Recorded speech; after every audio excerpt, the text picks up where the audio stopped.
ஒரு நாள் சத்தியவரத மனு என்ற அரசன் ஆற்றில் குளித்துக் கொண்டிருந்தார். அப்போது ஒரு சிறிய மீன் அவரது கைக்குள் நீந்தி வந்து, தயவு செய்து என்னை காப்பாற்றுங்கள். இந்த ஆற்றில் என்னை விடாதீர்கள். ஒரு பெரிய மீன் என்னை வேட்டையாட தொடர்ந்து துரத்தி வருகிறது என்று பயத்தில் கேட்டது. அரசன் அந்த மீனை வீட்டுக்கு கொண்டு வந்து ஒரு சிறிய தொட்டியில் வைத்தார். சில நாட்களிலேயே அந்த மீன் அத்தொட்டியை விட மிகப்பெரியதாக வளர்ந்தது.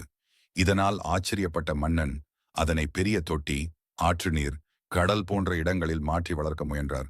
ஆனால் மீன் தொடர்ந்து அதிகளவில் வளர்ந்து கொண்டே போனது. இந்த வியப்பில் மன்னன் மீனை பார்த்து, தாங்கள் யார் உண்மையில் என்று கேட்டார். உடனே அந்த மீன் தனது வடிவத்தை மாற்றி விஷ்ணுவாக வெளிப்பட்டார். விஷ்ணு மன்னனுக்கு கூறினார், 7 நாட்களில் உலகம் ஒரு பெரிய வெள்ளத்தால் அழிவடைந்துவிடும். அதற்கு முன்பாக நான் கூறும்படி ஒரு படகை உருவாக்கு.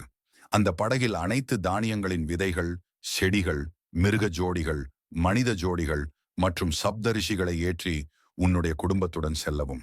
சத்தியவரதன் விஷ்ணுவின் ஆலோசனையை பின்பற்றி அவ்வாறே செய்தார். பின்னர் பெரிய வெள்ளம் உலகத்தை மூடியது. விஷ்ணு மச்சாவதாரம் எடுத்து அந்த படகை வெள்ளத்திலிருந்து காத்து உலகத்தை மீட்டார்.